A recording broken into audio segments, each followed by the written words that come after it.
Hello, my beautiful muses, and welcome back to another week's episode. I am loving sitting here. I know I said it the last episode too, but I am just loving knowing that I get to sit here and talk to you guys and just like, you can see me. I feel like you could really see me, and I wish I could see all of you, but I hope if you're listening to this, not watching it, please go on YouTube, follow the link on the description, and come see me jabber around and like talk with my hands for 20-30 minutes. Because I really just did this to connect more with you guys and for you guys to see like the realness and the behind the scenes and not just be a voice on a podcast. So I hope it resonates with you. I hope you guys are loving the YouTube videos. And I really wanted to dive in today into how to lead yourself in your relationship and how to communicate your needs and your desires. And before we even get started, I do want to say, if you have not yet registered for my free emotional mastery 4-step guide, it's 4 short videos, go watch that, because step number 4 is communicating your emotions. And that's kind of what we're going to go into, but I'm going to go into even more detail of how I do that and how I believe it works, especially with a man, and how they communicate versus how we communicate. But the first 3 steps are really just embodying your emotions and who you truly are and what emotions you're feeling and why you're feeling them, and just getting to the bottom of the emotion and also learning to release it, because you have to go through that process in order to be able to communicate your emotions properly. And so even though it sounds like a lot, it's really not. Most of us just go around just numbing your emotions, not feeling them out. But when you just let your emotions be what they are and you just see them for what they are, they're not that scary anymore. They're not that hard to understand. And it feels a lot less stressful and you feel a lot more liberated once you're able to go through that process. And then communicating it just brings like this yummy, vulnerable connection with your partner. And honestly, if a man's in love with you, all he wants to do is connect with you and save you in some way. Like, men are fixers. They want to do stuff. They want to make you happy. And when we don't know what emotions we're feeling or how we're feeling or why we're feeling it or how to release it, and it just kind of gets stored up and it becomes resentment and it becomes disconnection and it becomes anger towards them and it becomes all these other things, what you start doing, instead of feeling that vulnerability and that connection, you start doing this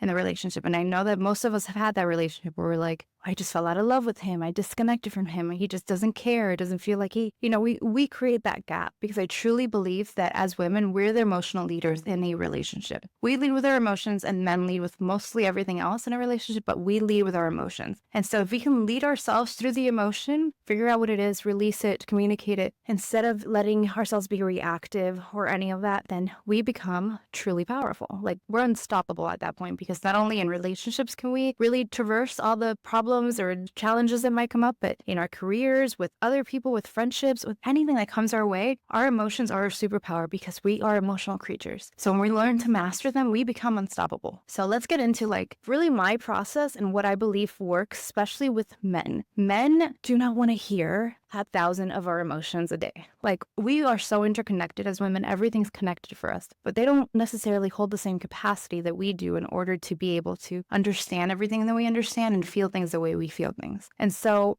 before I communicate my desires and my needs to my partner, there's this little like filtering that I do. And so if something comes up for me in my relationship and I just feel like maybe he did something I didn't like, or something comes up from the past that maybe didn't bother me before, but now it's coming up, I really check in with myself and ask myself, where am I at right now? Ladies, we have to get better at not just letting things just happen and being out of control with what happens to us and our cycle and our emotions and our hormones. And if we didn't get enough sleep, if we're more irritable, if we're hungry, like, we are goddesses, okay? We're muses. We are our own source of inspiration, and we are the masters of anything that happens to us. But we cannot master anything unless we know ourselves, right? So I've gotten to the point where, like, I know, gosh, I did not sleep too good last night.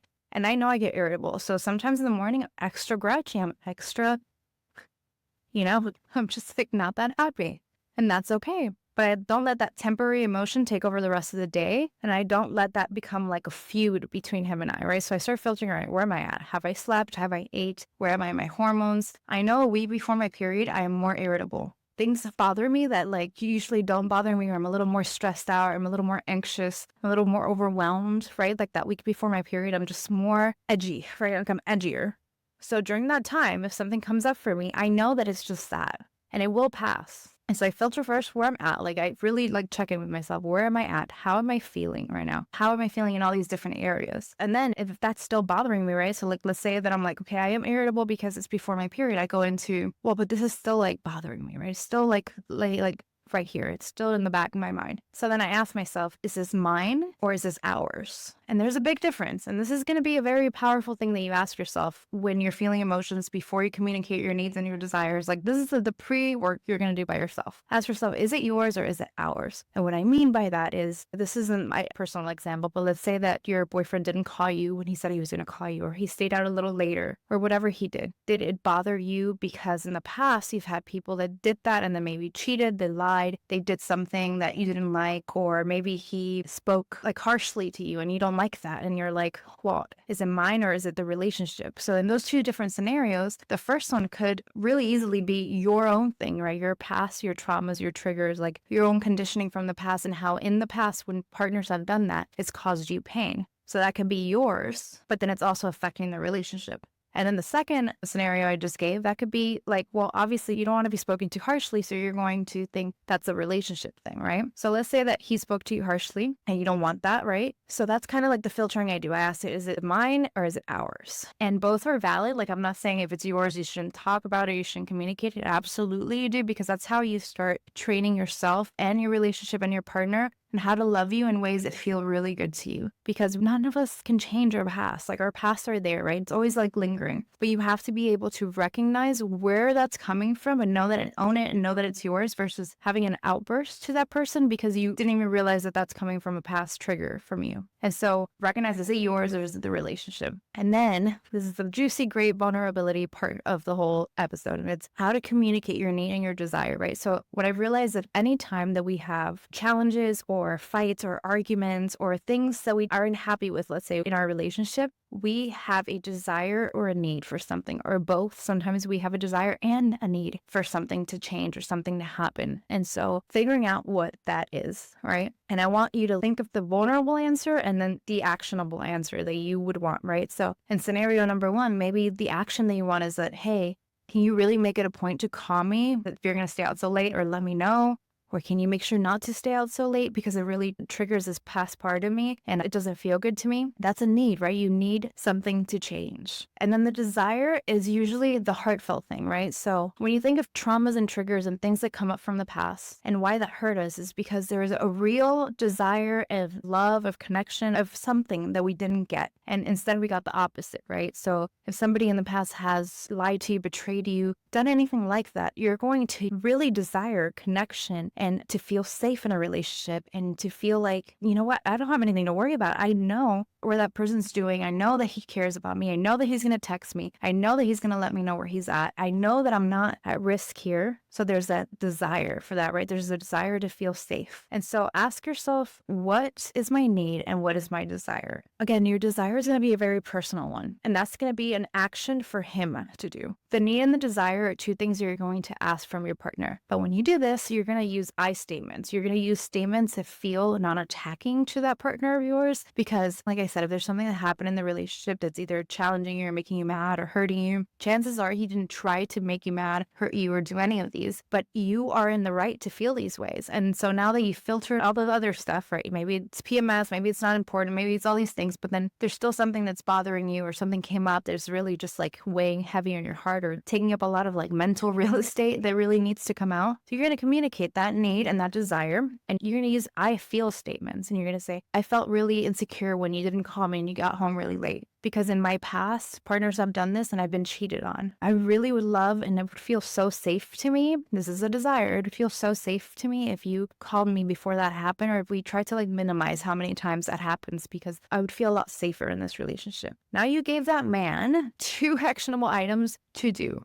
Men need things to do. Like, men do not want to hear, I'm mad, I'm angry, how could you do that? You don't even care about me, you did da. All these things, you attack without any resolution. Like, at that point, you're just like dumping your emotional baggage onto them and things from your past and things from now. And you're just kind of convoluting it all together because we're so interconnected with our emotions, and just like throwing it at them and being like, and then expecting them to be like, oh, I've got all this, I've got it. I'm going to give you exactly what you need and what you desire. Except that when we do that, we don't even know what we need and what we desire. So that man can do and say whatever. He can like balance 30 different things, buy you a new gift, buy you flowers, apologize 1,000 times, and it won't even matter to you because you don't even know what you really need or what you desire. What need do you have to change something? And what desire do you have to feel that love and that connection with him? When you give a man actionable items, they feel like, whoa, okay, well, I can do that. You now gave them something that they can do, and they feel like they can come up to the plate and feel like they can win for you, that they can show up for you, that they can be that person that you need them to be. When we do the opposite, we do this. Or when we hold it in and don't say anything, we do this. Because even if we hold it in and we say, well, I'm just not going to bring it up because it's not that important, and we like brainwash our ways and ourselves into thinking like things aren't that important, we shouldn't even bring it up, we still feel that disconnection from ourselves and then from them. And subconsciously, we will act in that way. And even though men are not like super emotional creatures like ours, they're still energetic creatures. Like energy is everything. We feel people's energies. And so they start feeling our disconnect when we decide not to voice our emotions too. And that's why it's so important for you to lead yourself through things, because they will follow suit. Now that you gave him those 2 actionable items, I will guarantee you that most of the time he's going to do the things that you asked him to do. And this is what the partner that cares about you, that loves you, that really wants to create change and abundance and vulnerability and connection in your relationship with him. He's going to try really hard because you're telling him what to do. And you're not going to do this for every single emotion or every single time you feel something. You're going to do this and hold this for the times that you really need to voice what you feel. That you really need to let him know that you need a change in something, or that you desire more of something from him. And that's also timing, right? Like we need to also play well with time. When a man is in his masculine and he leads and he's working and he's doing stuff, like you don't bring all this up in the middle of the day. You try to find a neutral time for both of you, and you ask him, hey, I want to talk to you about something important.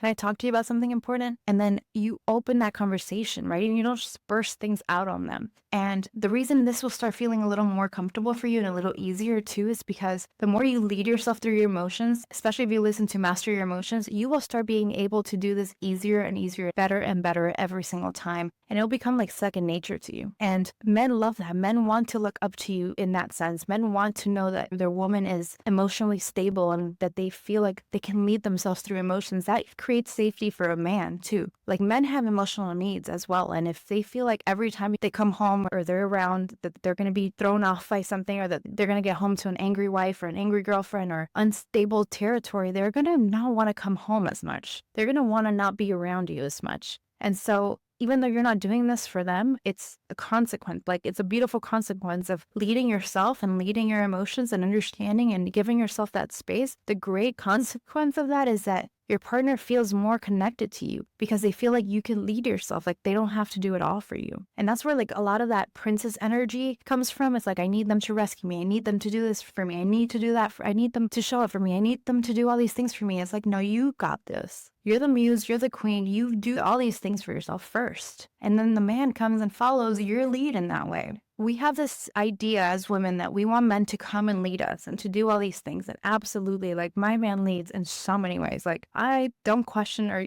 doubt anything that he does or says because I truly trust him and respect him as a man. But when it comes to myself and the things that I do and the things that I believe in, I lead myself completely. And he feels the same way about me. And so I think these are important conversations we need to have more of. And so become the queen of your kingdom first, lead yourself through all of it. And if you don't have a partner and you're listening to this, or you maybe resonate with how poorly you maybe communicated your feelings or your emotions or led yourself in past relationships, use this as guidance to start really creating that resilience for yourself emotionally and that connection that you need with yourself, so that when you're in a relationship or in your relationship now, you can feel confident and you can feel really good about the connection and how you're leading yourself. Because honestly, it's just practice. I don't have it all together all the time. And there's times that even in the work that I do, I'm like, how did I like not catch my emotions there? How did I not give it space? How did I not see it for that? And there's times that I have to apologize to TJ. I'm like, hey, I don't feel like I did that the best way. So let me, and then to him, he's like, you're doing great. Like, I don't know what you're doing, but I just have that much self-awareness because even if he does something that hurt me, pissed me off, made me angry, made me frustrated, I know that wasn't his intention. And my reaction is my responsibility. And it's the one thing that I have control over. And it's the one thing that I have mastery over. And so it's so crucial for us to really just focus on what and how we want to react. How do we want to feel, right? I had a mentor mentor recently say, like, let's play to win, not play to lose. And what she meant by that is, like, sometimes we always say, like, well, I don't want to piss him off, or I don't want him to, like, be scared of me being emotional, or I don't want him to, like, think I'm too much, or I don't want him. That's not the energy. That's playing to lose. Playing to win is I am confident in myself and my abilities to lead myself through my emotions and connect with my partner. I know that when I bring up something to my partner, they're going to listen. I know that when I don't do something perfectly or even the way that I wanted to, I can just go apologize and I can do better the next time. That's playing to win, right? There's two different energies there. And so I hope this really resonated with you, and I cannot wait to talk to you guys next week. And thank you so much for listening and tuning in. Again, I have the link to my 4-step emotional mastery. I highly recommend that you join that. It's a free masterclass. It's like 4 days. Every day you'll get an email, and it's completely free, but I do believe that it's so helpful into really regulating your emotional state so that you become the muse of your life, the leader of your life, and then you can lead in your relationship as well. Again, thank you so much, muses.